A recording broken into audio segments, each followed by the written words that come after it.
nothing like, I mean, nothing like oak like this. I love it. Very satisfying. It is.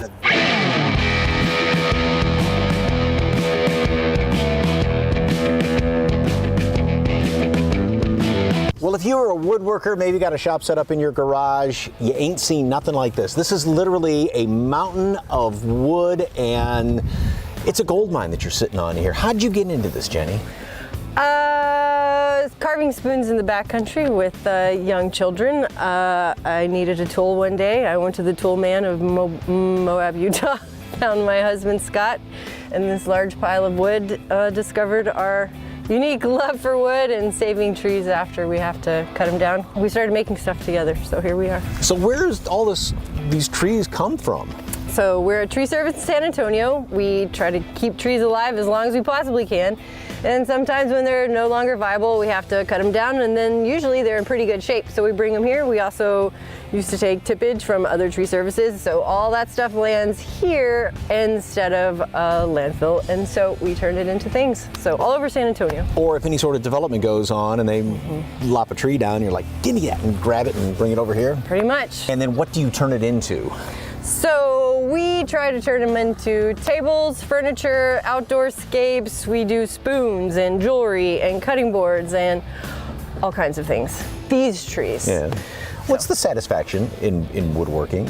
You're taking a piece of wood that looks like this and you're turning and sculpting it into something totally different and beautiful. And the great thing about wood is that you don't really have to do anything to this wood to make it beautiful. So instead of painting this or whatever, we can sand for hours and hours and hours, and the beauty of the tree just keeps showing itself. Like the deeper you go into the tree, the different cuts, just the innate beauty of the trees, standing or after they're gone. With all these tools, with all this wood, can we make some sawdust?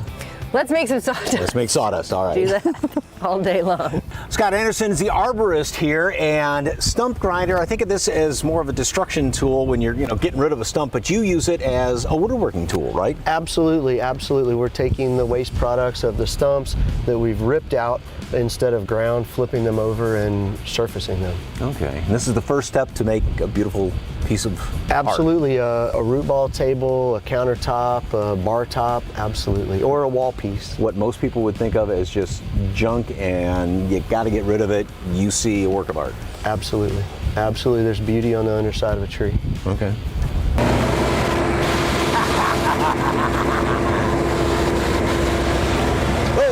Once you find your level, then you just keep moving it forward.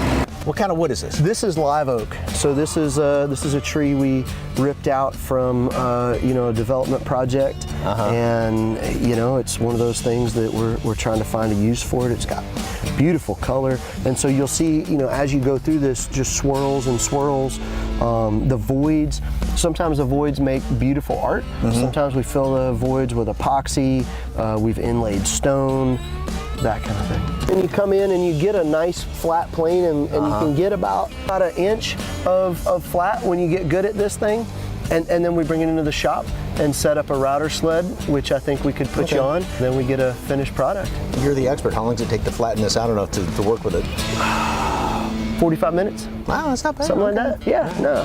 Oh, that's so pretty. Love that. So basically what we were doing with the stump grinder, then this is the next step. This was an ugly stump, and now this is going to be a headboard.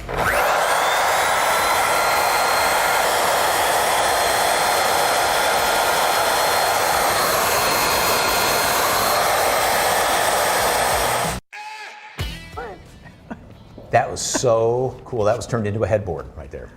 Yeah. All right, very cool. For more information on Urban Tree Company, just head to salive.com and click on the As Seen on SA Live tab, or just snap that QR code on your screen.